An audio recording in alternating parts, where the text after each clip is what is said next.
कहानी की शुरुआत में मैक्स नाम के लड़के को दिखाया जाता है जो किसी एड नाम के आदमी से मिलने आया होता है, क्योंकि 6 साल पहले मैक्स के हाथों से सोफिया नाम की औरत का एक्सीडेंट हो जाता है, जिसमें सोफिया की जान चली जाती है जो एड की वाइफ होती है। और एड उस एक्सीडेंट में अपनी दोनों टांगों को खो देता है और मैक्स के पास सोफिया का कुछ सामान भी होता है। वो 6 साल बाद एड से अपनी गलती की माफी मांगता है और वो सजा के लिए भी तैयार होता है। एड उसे अपनी पत्नी के लिए मैक्स को गोली मारने का फैसला करता है, पर एड के दिमाग में एक आइडिया आता है। वो अपनी पत्नी की मौत की कहानी पूरी दुनिया को सुनाने का फैसला करता है, जिससे एड मैक्स को पुलिस को न देकर उसे अपने घर पर ही लुकने को कहता है। और एड बोलता है अगर वो यहाँ से भागने की कोशिश करता है वो उसे गोली मार देगा।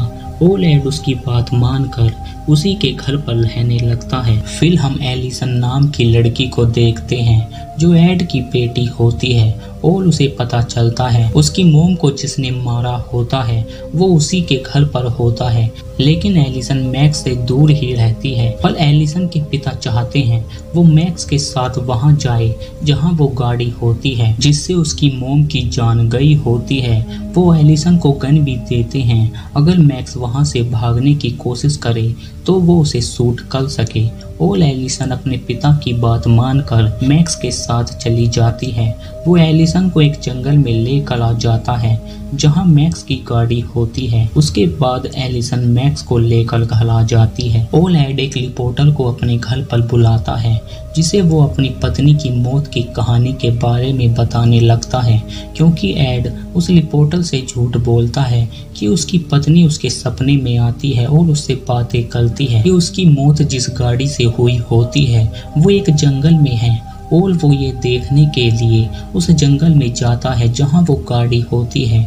ये देखकर वो रिपोर्टर एड की वाइफ की कहानी छापने का फैसला करता है और एड अपनी वाइफ की मौत की कहानी आगे बढ़ाने के लिए मैक्स से उस रात के बारे में पूछता है जिस रात उसकी पत्नी की मौत हुई होती है। मैक्स उसे बताता है उस एक्सीडेंट के बाद वो काफी डर जाता है, इससे वो वहां से भाग जाता है और रात बिताने के लिए एक होटल में रुकता है। ये सुनकर एड एलिसन को उस होटल में जाने को कहता है, क्योंकि एड उस होटल में अपनी वाइफ का कुछ सामान धरना चाहता है जिससे पुलिस को यकीन हो जाए एड की पत्नी उसे अपने सपने में उस कातिल के बारे में बता रही होती है। और एलिसन अपने पिता के कहने पर उस सामान को उस कमरे में धर देती है जहां मैक्स उस रात लुका होता है। और एड उस रिपोर्टर को अपनी पत्नी के सपने के बारे में फिर से बताता है कि उसका सामान एक होटल में होता है। और जब वो रिपोर्टर उस होटल में जाता है उसे वो सामान मिल जाता है जिसके बारे में एड ने कहा होता है। अगले दिन एड से मिलने एक लेडी आती है जिसका नाम सुजैन होता है। सुजैन ने उसकी पत्नी के बारे में सुना होता है कि उसकी पत्नी उससे सपनों में बात करती है और उसे सबूतों के बारे में बता रही होती है। सुजैन इसलिए एड से मिलने आई होती है क्योंकि वो ये देखना चाहती है एड की बात कितनी सच है। तभी वो एलिसन को देखती है और वो उससे बातें करने लगती है, लेकिन सुजैन बोलती है उसने तुम्हें एक पार्टी में देखा होता है। पर एलिसन उसकी बात मानने को मना कर देती है क्योंकि एलिसन कभी पार्टी में जाती ही नहीं है।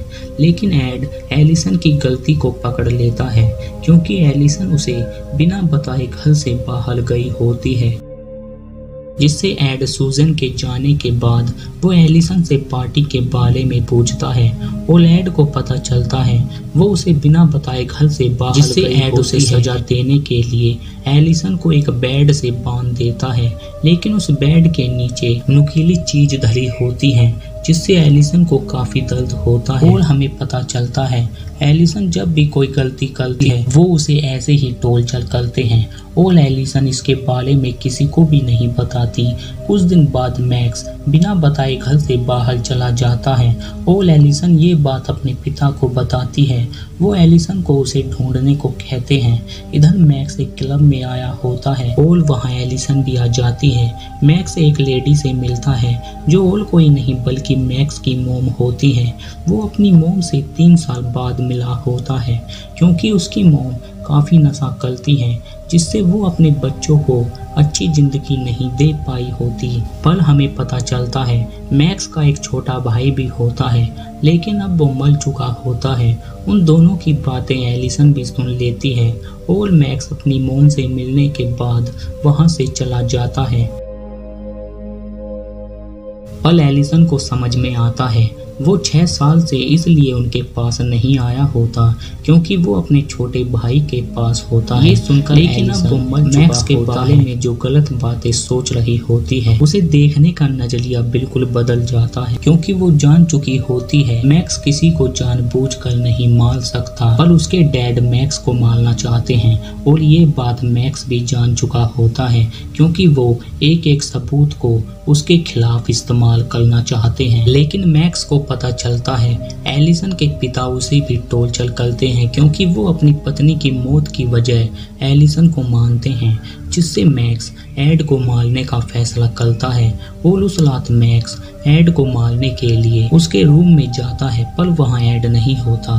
तभी उसे पानी में गिरने की आवाज आती है। वो देखता है एलिसन ने अपने पिता को पानी में गिराकर मार दिया होता है क्योंकि वो जान चुकी होती है वो मैक्स को मारने वाले होते हैं। और एलिसन मैक्स को किस करती है और यहाँ से जाने को कहती है। कुछ दिन बाद लोग उनके बारे में भूल जाते हैं और मैक्स भी वहाँ से जा चुका होता है।